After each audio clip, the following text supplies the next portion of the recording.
So I'm just trying to point out some of the differences between work at home and work from the office, and suggest that it's not either or, it's probably a mix.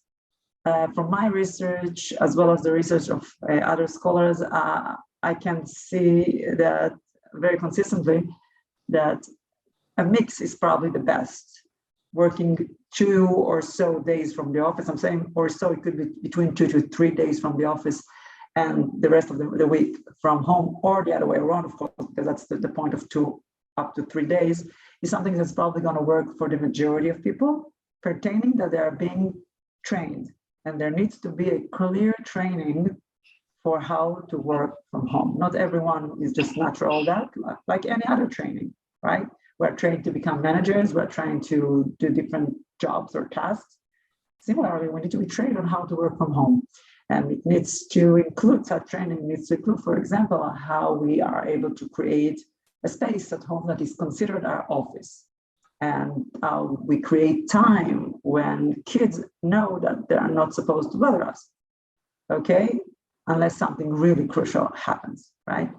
If it's just, they just want to invite a friend, they cannot just rush into our room when we're in the middle of a conversation and say, Mommy, can I have Danny coming over, right?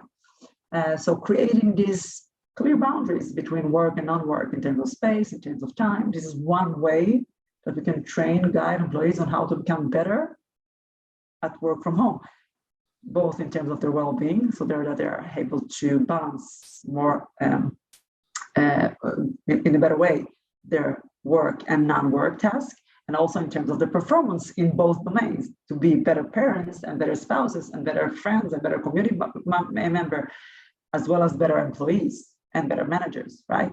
So this kind of training also can include, for example, helping them think about the typical day of work or the different tasks that they have, and then decide which domain, which place of work is more suitable for performing that specific job.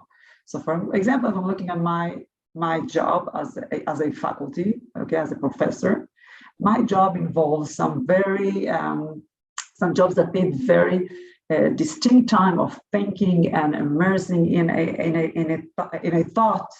Okay, I need to concentrate. I need to write, some chunks of my articles in a very undisruptive environment. Whereas other tasks, for example, if I need to have an initial conversation around potential projects, okay, that can be done also from the office, even if someone is, coming in, just asking me a question, and some other meetings that I can do only maybe from the office, because they are better being done face-to-face rather than from remote, using this kind of Zoom or Teams or whatever platform, and that are missing some of the emotional and non-verbal cues that might be more necessary. For example, if I interview a new candidate that wants to work for their PhD with me, I might need to see them more face-to-face. Okay, so I'm just trying to point out different ways with which organization may think about how they are to prepare the employees to better work on those different locations, on these different times.